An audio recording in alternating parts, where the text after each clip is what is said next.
Hey, Carnivore Hunters, this is Rick. A few weeks ago, Doug and I had talked about RFK Jr. being appointed to the Health and Human Services and how we believe he is going to make a lot of favorable, positive changes to the food industry. And since then, I've seen some articles here and there where these companies are talking about they're going to start getting rid of all the harmful chemicals and additives that they add, such as the yellow 40, and I can't keep track of all that, but you guys know where I'm going with that. There's just a bunch of junk in our food. And so I came across this little slideshow, and it's let me pull this up for you guys. The title of this is 12 Foods That Might Not Be Allowed Under New Laws in 2025. And I think this is as a result of RFK. I think the writing is on the wall where things are going with the food industry. So this is 12 quick slides. I'll speed this up. We'll get through this really quick. But I believe most of this to be true. Couple of questionable ones in here I'll point out as we go along. So artificially colored candy is number one. Many lawmakers are scrutinizing the safety of food dyes in candies like gummies, hard sweets. Some dyes such as red 40 and yellow 5 are linked to behavior issues and allergic reactions in children. So the future laws may ban or strictly regulate these dyes.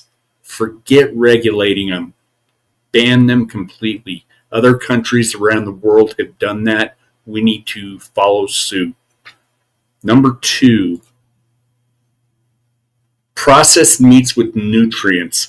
So they're saying here studies associated with preservatives have with increased risk, cancer risk. So I'm on the fence with this one, and I always have been since I started Carnivore, because you listen to doctors like Dr. Ken Berry. He says don't worry about nitrates, and I do, because I don't think there's enough information out there about nutrients. So even when I'm making my homemade jerky, Doug and I both have recipes on this channel for our homemade jerky. I do not use nitrates at all. In order to keep the jerky from spoiling, I keep it refrigerated until I'm ready to eat it, and that's how I manage my snacks. That's an ad. Energy drinks, and I'm going to confess here, guys. I do drink the sugar-free Monsters, even though I know it's still horrible for you. But energy drinks has some potential health risk, especially for teenagers. And it's just, there's enough information about these energy drinks without me going into the little caption here. I'm not even going to read that one for you guys, because we all know they're bad, and I need to quit myself. I got to agree. Here's one I question. So high sodium packaged snacks. We know you need sodium in a carnivore diet. However, you don't get that supplement through snacking. Okay, so don't go buy a bag of potato chips to get your sodium supplement. Okay. This one, so I'm going to take some time and read this one. Fish species like bluefin tuna and certain shrimp varieties may become off limits due to unsustainable fishing practices.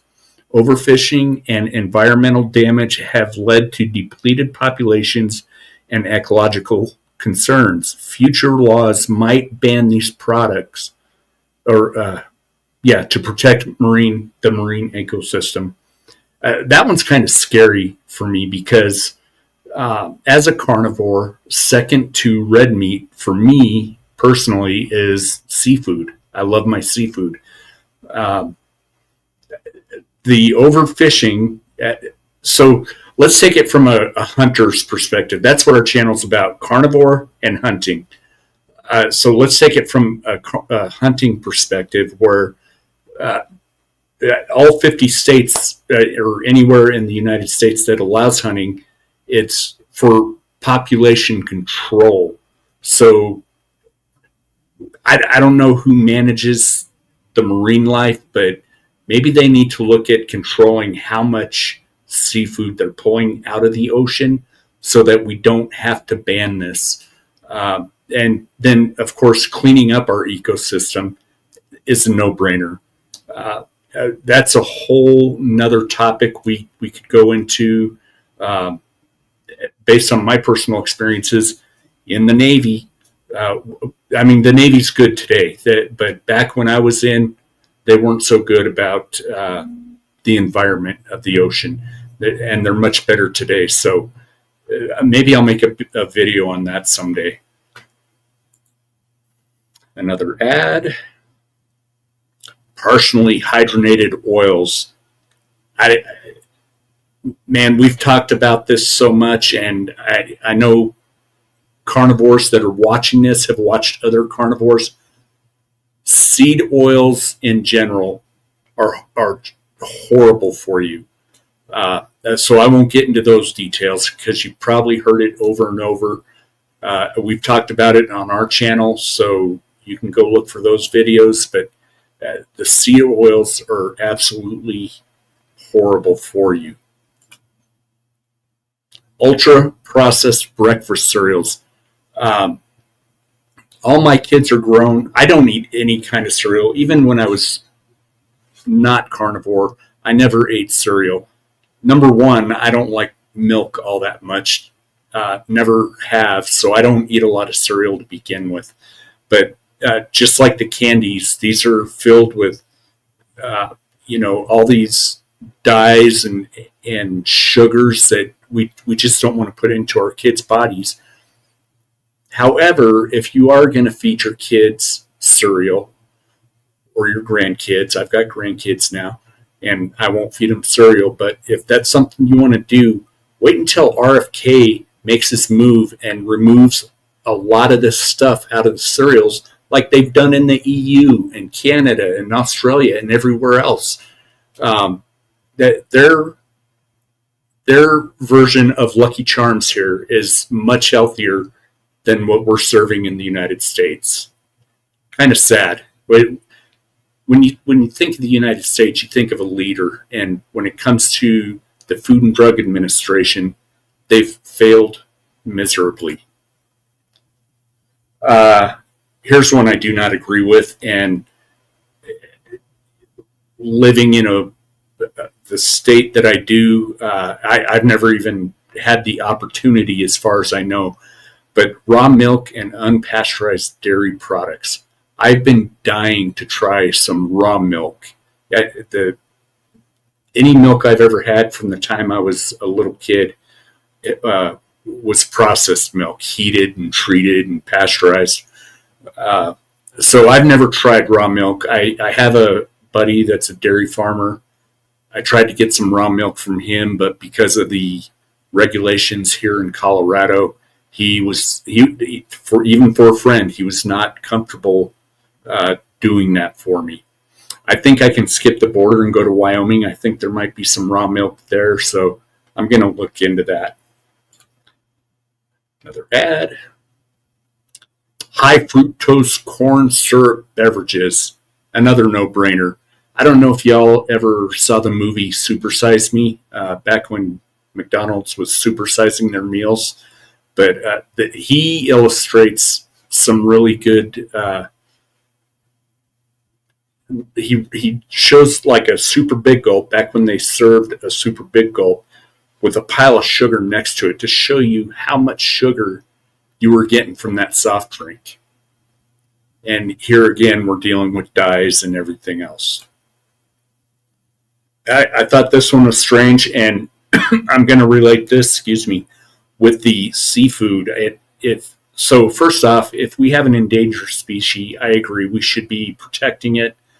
uh, growing the population and getting it to a manageable size where eventually, yeah, we can have it as a delicacy on our table. I I don't know much more about exotic meats and endangered species. It's not something I've dealt with or researched, but that's just my 2 cents on that. Uh, this one I agree with wholeheartedly. Prepackaged fruits and vegetables wrapped in plastic. We hear about so much these days the microplastics and everything getting into our soil, getting into our rivers, getting into our oceans. And we need to find a more friendly, environmental friendly way of packaging our foods. I don't know what the answer to that is, but until then, I think we're stuck with plastic. But there's a bunch of smart people out there that I think can figure this out. Downside, it's probably going to raise the cost of our food, but I'm okay with that if it means protecting uh, the people, the animals, and the planet. I'm down with that. This is another one I don't know a whole lot about. Titanium oxide, which is a whitening agent. They use it in candy, gum, baked goods, but it's under scrutiny for potential health risk, it says. Research suggests it may cause inflammation and cellular damage. So inflammation, every carnivore and keto person you talk to, they're going to say, I'm no longer inflamed. I don't feel like I'm arthritic anymore. And so that's it. And so, like I said in the beginning, I think this article came out, or this little slideshow, and the articles we're starting to see where the food industry has all of a sudden come to the realization that they're poisoning us.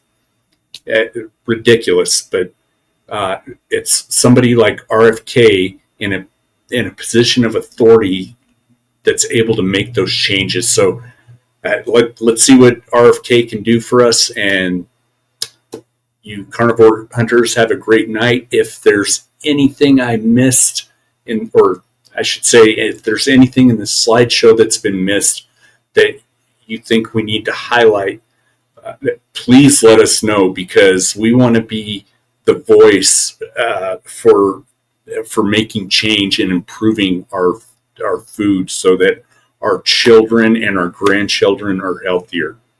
Have a great night, and we'll talk to you all later.